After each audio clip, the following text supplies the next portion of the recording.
Greetings, Eric Bakker, naturopath. Thanks for coming back. We're talking about gut inflammation in this series. So we just spoke about the best diet for gut inflammation. I spoke about natural foods, eating well, avoiding processed foods, avoiding these trans fats, packaged foods, things that you put in the microwave, all this kind of junk. So remember, it's not just about what you eat, it's also about how you eat. Right? So lifestyle plays a key role in gut inflammation. Look at your occupation. What type of job have you got? I've seen so many patients over the years with all kinds of occupations. And I've come to the conclusion that many people eat hurried. They rush through their meals. They might skip meals. Many people skip breakfast or eat too late in the day. Some people eat one meal per day. Some people eat really late at night or crazy.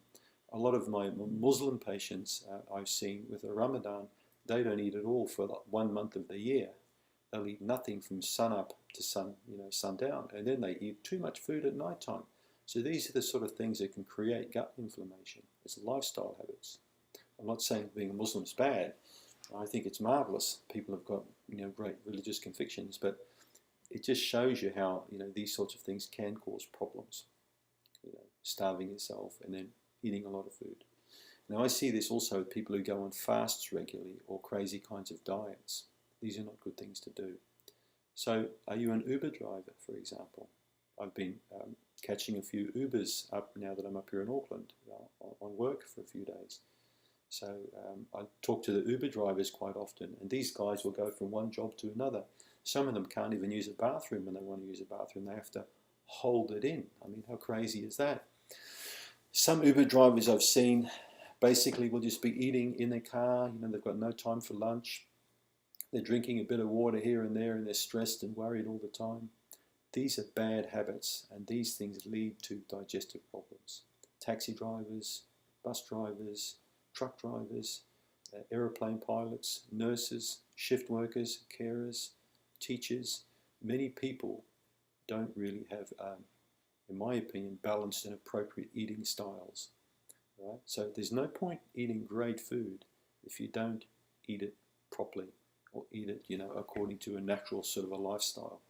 So you need to think about that, how you can incorporate healthy eating around the type of work that you do. Right? Eating too late is a big, big mistake many people make.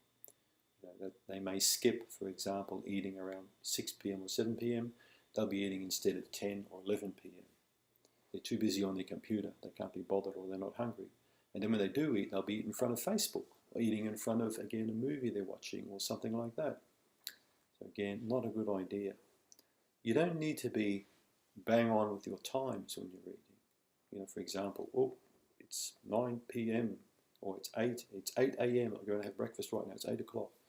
So, but I think it's important to eat roughly around about 1 hour around about that meal time. So if I'm going to have lunch, I try and eat between around 12 to 1 o'clock, sort of on average. And most days my tummy will let me know that's the time I want to eat. I find that to be quite an efficient way, of having the meals at regular time slots during the day. And then when I do eat, I sit down, take my time, relax, and eat that food. I don't engage myself with reading newspapers or looking at the internet or doing things like that. I don't look at magazines. I like to sit outside if I can, on a nice, table, and just sit there and relax and eat. It's nice outside. But if I can't do that, I'll sit inside and relax and enjoy it without too many distractions. So think about that. Think about the lifestyle when it comes to eating, right? What type of job have you got? What type of relationship issues have you got, either personally or professionally? Are these affecting your eating? Think about that, all right?